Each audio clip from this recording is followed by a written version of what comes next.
La semaine a été évidemment dominée par l'élection du Conseil fédéral. Le partage du pouvoir entre partis très différents reste une particularité helvétique. Idem pour la méfiance envers les têtes qui dépassent trop. Le cinéaste Jacob Berger en fait sa chronique libre du vendredi.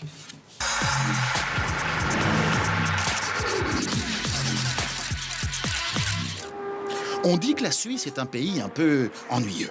Chez nous, le pouvoir ne revient pas aux gagnants des élections. Non, ça c'est bon pour la Grande-Bretagne, l'Amérique, l'Irak, la Tunisie, le Congo.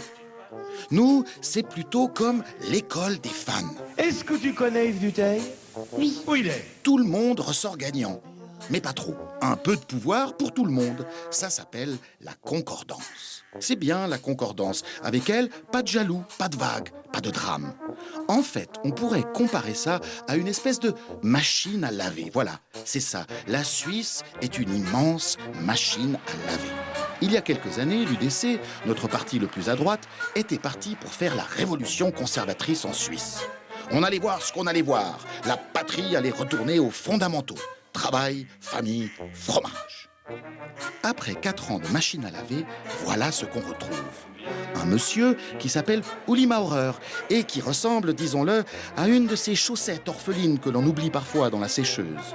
Et puis un premier candidat, Bruno Zupiger, qu'il faut vite remettre dans la machine car il aurait piqué l'héritage d'une de ses employées.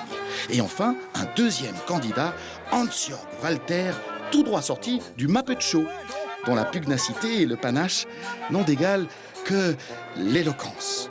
Fini la révolution conservatrice.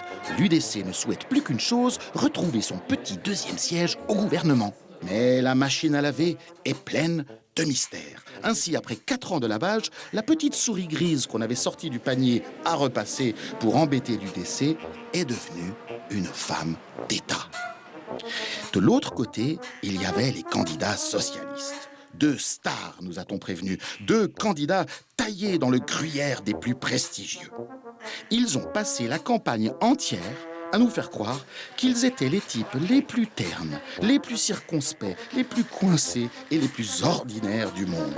Au point où on a fini par les confondre. Berset, Maillard, Bersard, Maillet. Des autres, on n'a même pas entendu parler. Saviez-vous que nous avions un ministre de l'économie qui s'appelait Schneider-Hammann ? Ben oui, moi non plus. Franchement, cette machine à laver fait des miracles.